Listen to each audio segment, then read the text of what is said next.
The condensation ring left by Caine's coffee mug had bled into the margin of the third quarter ledger, blurring a row of six-figure numbers into a soft grey smear. Vera noticed it before she noticed him. She was sitting at the end of the long conference table in Caine's Vancouver waterfront office, a place she'd spent the better part of 7 months, not looking up from columns of numbers that were, technically, not supposed to exist.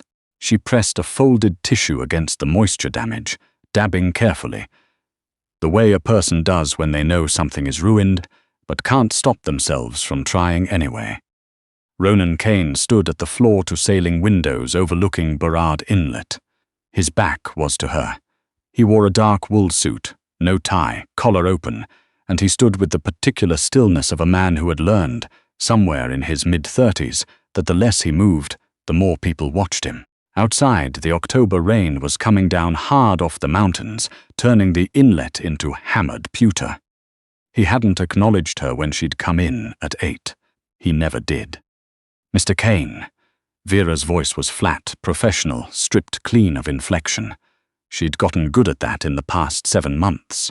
I need to flag a discrepancy in the import schedule before you sign off on the November projections. He still didn't turn around how much. 43,000. Someone rounded up a freight surcharge and didn't note the variance. It'll throw the quarterly audit if it's not corrected. Silence. The rain hit the glass. Vera waited. Fix it, he said. She was already fixing it. She'd been fixing it for the last 40 minutes. She pulled the corrected sheet from her folder and slid it to the far end of the table where his assistant, Bastien, would collect it later. Then she began stacking her files. I'll have the amended projections ready by Friday morning, she said, sliding her reading glasses into their case. I won't be in until noon tomorrow. I have a prior engagement in the evening, and I need to leave by 4. The words were so ordinary. She'd said them in the same tone she used to report the freight discrepancy. Matter of fact, not a request. The silence that followed was different from the previous silence. Caine turned from the window. He looked at her the way she imagined he looked at a number that didn't balance. Not with anger, but with the particular cold attention of a man who did not accept inconsistencies in his environment. What kind of engagement? Vera met his gaze for exactly 2 seconds, then looked back at her bag. This was the rule she had made for herself, 2 seconds maximum. Ronan Caine's eyes were the color of northern water, grey-green, very deep, not friendly, and if you held them too long, you started to feel like something being measured. Dinner, she said. He waited. She didn't elaborate because it wasn't his business. She worked for the Caine Syndicate's shell company, Norland Logistics, as a contract bookkeeper. She tracked money that moved through shell accounts and import manifests. She corrected variances. She kept the numbers clean. What she did between 4 p.m. and 8 a.m. belonged entirely to her. Fine, Caine said. The word had no texture in his mouth. It landed in the room like something dropped. Vera clipped her bag shut and left. She didn't see him for the rest of the day. That wasn't unusual. Caine occupied his office like a weather system, present, oppressive, capable of changing without warning, but he rarely spoke directly to her unless she flagged a problem. That was the arrangement. She was a number person. He was a man who needed numbers kept quiet. It worked. What Vera didn't know, what she couldn't have known, was that Caine stood at those windows for a full 11 minutes after she left the room. Dinner. He turned the word over in his mind the way he turned over contracts, looking for the clause that would cost him. Vera Halsted had worked for Norland Logistics for 7 months. He had not personally vetted her hire. That was Bastien's job. But 3 weeks in, he'd reviewed her work out of habit, because he reviewed everything, and what he found was a woman who caught things nobody else caught. She'd flagged a ghost invoice in her 2nd week. She'd restructured the import reporting in a way that saved them 11 hours of reconciliation every month. She didn't ask questions she wasn't supposed to ask. She came in before 9, left after 5, and she drank her coffee black with 1 sugar because the machine in the break room was out of oat milk and she hadn't mentioned it to anyone. She'd simply adjusted. He knew when she took her lunch. He knew the specific sound her chair made when she pushed back from the table and stood up. A particular two-note scrape on the hardwood. He knew, without being able to explain why he knew, that she kept an extra cardigan in the bottom drawer of her filing cabinet because the building ran cold. He had not set out to know these things. They had simply accumulated, the way interest accumulates, silently, without permission, until one day the balance is undeniable. Caine walked to his desk and picked up his phone. He scrolled to Bastian's number. "Get me everything on Vera Halsted's personal calendar for tomorrow evening." He paused. "She mentioned dinner. Find out with who." There was a beat. "Sir," Bastian said carefully, "her personal calendar isn't something I have access." "She books the restaurant, Bastian. People book restaurants." She mentioned a former colleague. Cross-reference her old employer, Mitchell and Associates. Check his name against her forwarded confirmations. Another pause, longer this time. "Yes, sir." Caine set the phone down. He stared at the amended projection sheet she'd left at the end of the table. Her handwriting in the margin was small and precise. The handwriting of someone who had spent years fitting important information into small spaces. He told himself this was protocol. She had access to the full operational ledger. Anyone she spent significant time with was a security consideration. It was reasonable, standard. He knew it was a lie within the same breath he told it to himself. By 7:30 the next morning, the file was sitting in his inbox. The man's name was Edmund Holt, 36 Associate Portfolio Manager at Westfield Capital. Formerly of Mitchell and Associates, the same mid-tier financial services firm where Vera had worked before Norland. Clean record. No debt. He cycled on weekends and posted about financial literacy on LinkedIn, with the cheerful consistency of a man who had never needed to keep his head down. Caine read the file at his kitchen island, standing up, a mug of coffee going cold beside him. Edmund Holt was the human equivalent of a guaranteed investment certificate. Reliable, unremarkable, returning exactly what you'd expect with no surprises and nothing hidden in the fine print. He had a kind, open face in the profile photo, the kind of face that belonged in a commercial for home insurance. Caine set the tablet face down on the granite. He stood there for a moment, his hand flat on the cool stone. If Edmund Holt had been compromised, dirty money, a record, connections to anyone in the opposing networks, Caine would have had a reason to intervene, a professional reason. He could have called Vera in, explained the security concern, and handled it cleanly. But Edmund Holt volunteered at a food bank in Mount Pleasant. He had a credit score of 762 and a clean driving record going back 12 years. He was the exact kind of man Vera Halsted, who corrected other people's arithmetic for a living, and kept an extra cardigan in her filing cabinet, and had never once asked Caine for anything deserved. Caine picked up his coffee. It was cold. He drank it anyway. The afternoon light was coming in flat and grey through the frosted window of the fourth-floor washroom when Vera changed out of her work clothes. She had brought the dress in her bag that morning, folded flat between the updated receivables report and her emergency granola bars. It was a deep burgundy wrap dress she'd bought on sale 2 years ago and worn exactly twice, once to her cousin's engagement dinner, once to a job interview she didn't get. It was the nicest thing she owned, that still fit properly after a year of eating toast for dinner, because her mother's physiotherapy copays had eaten the rest of her budget. She smoothed the fabric in the small mirror, applied mascara and the small tube of tinted lip balm she kept at the bottom of her bag. She didn't look glamorous. She looked like a tired woman who had made an effort, which was accurate. Edmund was a decent person. He'd reached out through a former colleague, asked her to dinner with the kind of straightforward, non-pushy politeness she had come to recognize as rare. She hadn't been out since January. She hadn't had anyone look at her like she was a full human person, rather than a correction mechanism for other people's financial errors, in longer than she wanted to calculate. She deserved a dinner, a normal, quiet dinner where nobody needed anything from her except her company. She zipped her work clothes into her bag, took a breath, and opened the door. Caine was in the hallway. He wasn't waiting for her, exactly.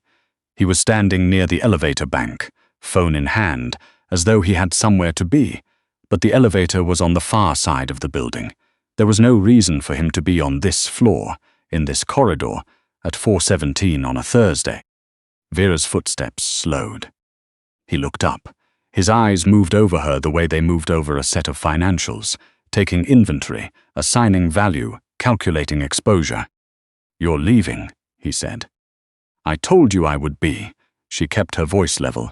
"Everything's filed. The amended projections are on your desk." Caine put his phone in his pocket. He didn't move away from the elevator bank, which meant he was still between her and the most direct route to it. Vera walked toward the elevator anyway, because she was not going to take the stairs in heels to avoid having a conversation. She pressed the call button. Caine stood 2 feet to her left, looking at the closed metal doors. "He works in finance," Caine said.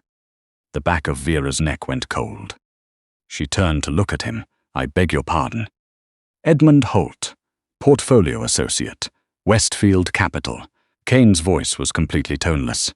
He might have been reading an invoice. "You worked with him at Mitchell & Associates before you came to Norland." The elevator arrived. The doors opened. Vera stepped inside and turned to face him.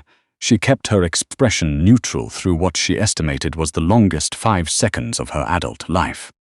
"You ran a check on my dinner date," she said. Security protocol.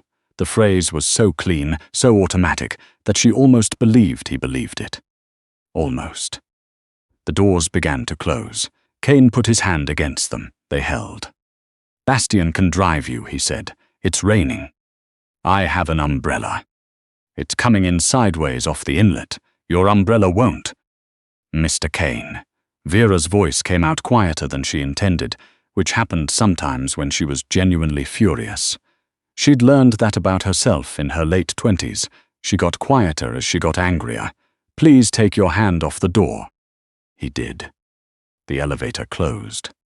The bistro in Yellowtown was warm and amber-lit, exposed brick and low candles, and the comfortable noise of a Thursday evening crowd. Vera was halfway through a glass of Burgundy and a conversation about mutual fund regulation when she felt it. The particular atmospheric shift, the sensation of a room recalibrating around a new presence. She looked toward the bar. Caine was sitting on a stool at the far end, a glass of scotch in front of him that he wasn't drinking. He was watching her reflection in the mirrored backing behind the bottles. When her eyes found his in the glass, he didn't look away. Edmund was asking her something about her current role. She answered him. She didn't know what she said, and watched Caine in her peripheral vision. He was still in his work clothes. He hadn't gone home. He had driven directly here, 20 minutes through the rain, to sit at a bar and watch her in a mirror. Her hands, folded in her lap, had gone completely cold. "Vera," Edmund touched the back of her hand. She flinched. The movement was tiny, barely a fraction, and she covered it immediately by reaching for her water glass. But her heart was hammering against her sternum, and the warm restaurant had suddenly shrunk to the size of a pressure chamber. "Excuse me," she said, steady voice. She was very good at steady. "I need a moment." She didn't go to the washroom. She went out the side door she'd clocked when she arrived, the one the waitstaff used, because she always clocked the exits. An old habit from years of working in rooms where the numbers didn't add up, and she'd needed to know where the door was. The alley behind the restaurant smelled of wet pavement and kitchen exhaust, and the cold salt of Vancouver rain. A single bulb above the door threw yellow light that did nothing useful. Vera pressed her back against the brick and breathed. She heard the door behind her before she heard him. Caine stepped out into the rain. He hadn't brought a coat. The rain darkened his shoulders almost immediately. He stood a few feet away, hands in his pockets, looking at her with the same flat assessment she'd been living under for 7 months. "You need to leave," Vera said. I needed a drink. "There are 40 bars between your building and this restaurant. You drove 20 minutes in the rain to this specific one." She held his gaze. You followed me. A pause. Yes, he said. He said it the way he said everything, as though the word had mass, as though it didn't require softening or context. She almost preferred it to a lie. Why? She asked, though she already knew the shape of the answer. She had known it longer than she'd let herself admit, since the day she'd come in to find the oat milk restocked in the break room, when she'd never told anyone they were out. Caine stepped forward, not fast, not aggressive. The slow, deliberate movement of a man who chose every action with the understanding that he could not take it back. You're sitting in there tearing your cocktail napkin into pieces, he said. You've been rearranging the same fork for 10 minutes. You look like you're waiting for an audit to come back unfavorably. I'm on a date. You're enduring one. He stopped 2 feet away. There's a difference. He's a good person, Vera said. He is. Caine said it without hesitation. He's exactly the kind of person someone like you should be having dinner with. He owns a sensible car, and he'll never ask you to keep secrets that would bury you if they surfaced. He paused. I know this because I had someone pull his background before 8 this morning. The rain was heavier now. Vera's hair was getting wet. She didn't move. Do you understand how unhinged that is? She said. Yes. You manage. She stopped herself. There were things she was not supposed to say out loud, even in an alley in the rain. You have more leverage over more people in this city than anyone I have ever worked for. And you spent your morning running a background check on a portfolio manager because I mentioned I had dinner plans. Caine said nothing. That is not a security protocol, Vera said. The word that came back was barely above the sound of the rain, no. The honesty of it was disarming in a way that anger wouldn't have been. Vera had spent 7 months building a very sensible wall between herself and the fact of Ronan Caine, his unreadable attention, the particular weight of a room when he entered it, the way he had never once treated her like she was invisible even when ignoring her entirely. She had told herself it was professional respect. She had told herself a great many things. She pressed her hands flat against the wet brick. You have no right to be here. I know that. I needed tonight. Her voice cracked on the last word. Not much, but enough. She heard it and hated herself for it. I haven't had a night that was just mine in 3 years.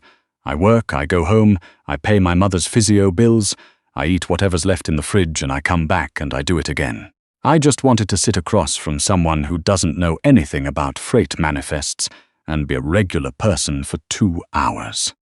Caine looked at her for a long moment. The rain ran down the hard line of his jaw, along the scar at his temple that he had never explained and she had never asked about. I know, he said, and I should have let you. Then why didn't you? He moved closer. She didn't step back. She was too tired of stepping back from things. Because the thought of him looking at you across that table. Caine stopped. He exhaled, slow and controlled, the breath of a man deciding something irreversible. I have sat across from people who wanted me dead and felt less. He stopped again. He was not a man who left sentences unfinished. Vera's heart was doing something irregular. You're the only person in my operation, Caine said, who has ever told me I was wrong about a number. To my face, in front of Bastian. He looked at her without the calculation this time, without the assessment. Just looked. You handed me the corrected sheet before I could respond. Like it was obvious. Like my being wrong was simply a fact that needed noting and moving on from. It was, Vera said. You'd misread a decimal. I know what I'd done. Something shifted behind his eyes. No one has told me I'm wrong in 11 years, and you did it on your 3rd day. The alley was very quiet. The restaurant noise was muffled and distant. Somewhere above them, rain moved through a gutter.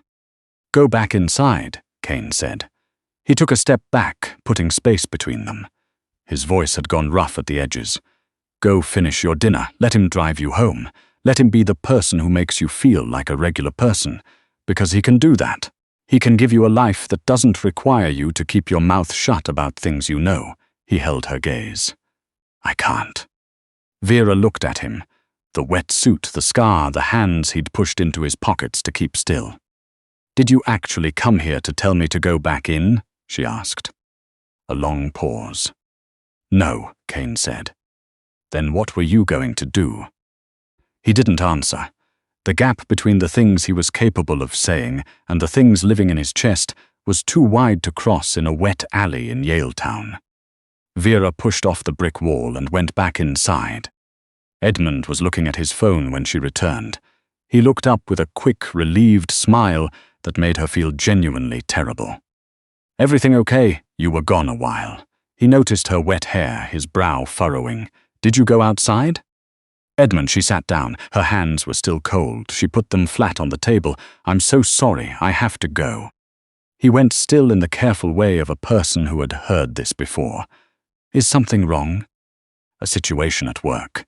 The lie tasted like chalk. "I should have anticipated it, and I didn't. And I'm sorry because this isn't about you at all. This is entirely me." Edmund studied her for a moment. He was, as advertised, a decent person. She could see him deciding to believe her, even though she could see in his face that he didn't quite. "All right," he said. He reached for the bill folder without being asked. "I'll get this. Let me call you a car." "I have one. She stopped. "I really am sorry." She was out the door before she finished the sentence. The rain had gone from heavy to relentless. Vera stood on the sidewalk in her burgundy dress and her second-best heels, and she thought about catching the Sky train. She thought about calling a car. She thought about the 40-minute commute to her apartment in East Van, and the particular quality of silence that would be waiting for her there, and the granola bars, and the rest of the week stretching ahead like a corridor with no windows. Across the street, idling against the curb in front of a closed ceramics studio, was Caine's black Suburban. Engine running, headlights off. Vera stood in the rain for 6 seconds. Then she crossed the street. She pulled open the passenger door, heavy, armored, the mechanical click of serious machinery, and got in. The interior was warm. It smelled of expensive leather and cold rain, and the faint, sharp undertone of the scotch he hadn't finished. Caine sat with both hands on the wheel and looked straight ahead. He didn't say anything. He pulled away from the curb without looking at her. Vera stared at the wet windshield. The wipers moved steadily against the rain. "You told me to go back in," she said. "You did. For 10 minutes. The corner of his mouth moved. "I know. I lied to him." The word sat badly in her chest.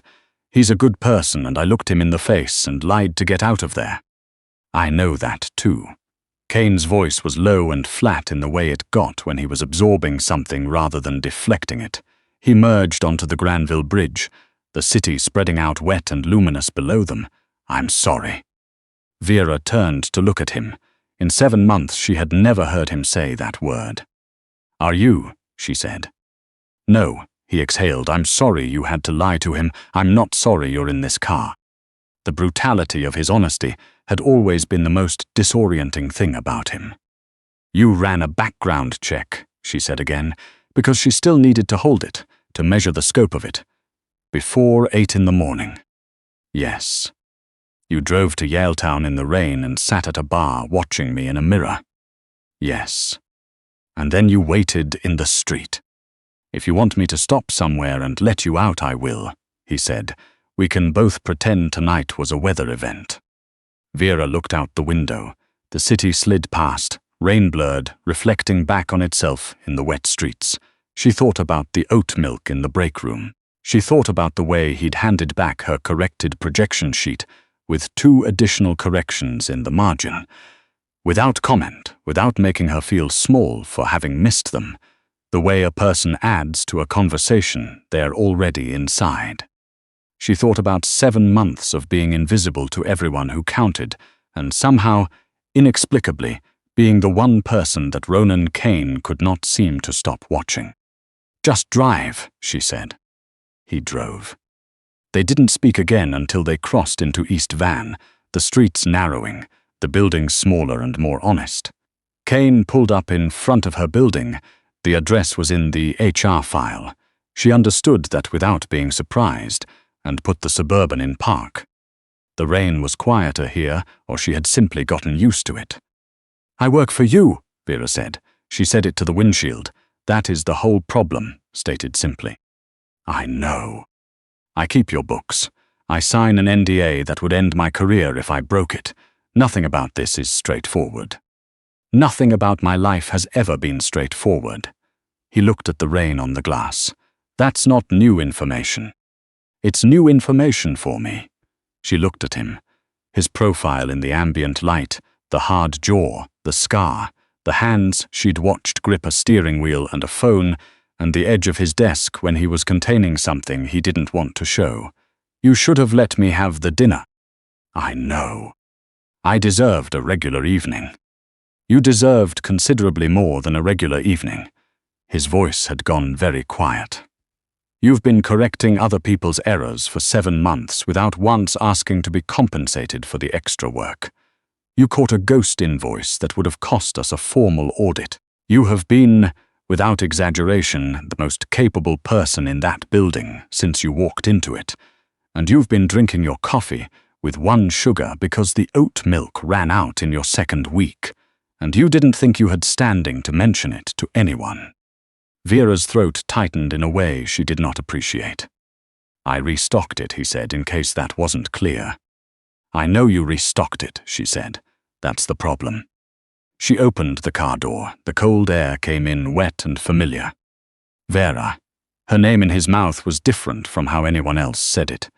He said it like it was a line item that kept returning to the top of the column no matter how many times he moved it down. "I am not a good option." She got out of the car. She stood on the wet sidewalk in her burgundy dress, with her bag over her shoulder, and looked back at him through the open door. "I know what you are," she said. "I've been reading your ledgers for 7 months." She closed the door. She walked to her building entrance, keyed in the code, pushed through into the lobby's warmth. She didn't look back. She made it to the elevator, to her floor, to her apartment door before her hand started shaking.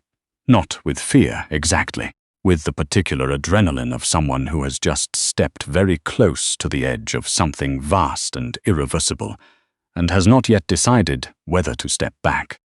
She stood in her small kitchen. The granola bar was on the counter where she'd left it that morning. Her phone buzzed. 1 message from Caine, no greeting, no preamble. A single line sent from the idling Suburban outside her building. "The oat milk was always going to run out again. That's not your fault either." Vera read it twice. She set the phone face down on the counter. She stood very still in her quiet kitchen, listening to the rain on the window, feeling the specific terrifying sensation of a wall she'd built with considerable care beginning, brick by quiet brick, to come down. She did not touch the granola bar. She sat down at the kitchen table with a glass of water, and the particular stillness of a woman who was very good with numbers, trying to calculate the cost of something that had no fixed value, knowing already, in the part of herself that always caught the errors first, that the books had not balanced in a long time, and that she was not going to be able to correct this one from the outside.